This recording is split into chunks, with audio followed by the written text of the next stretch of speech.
This small book of ours was printed in Paris in 1536 by the Hardouyn brothers. The Hardouins registered as illuminators as well as printers in Paris.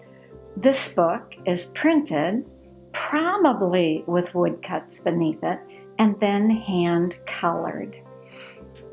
What's unusual about it, as well as the quality of the printing and of course of the hand coloring, is its format.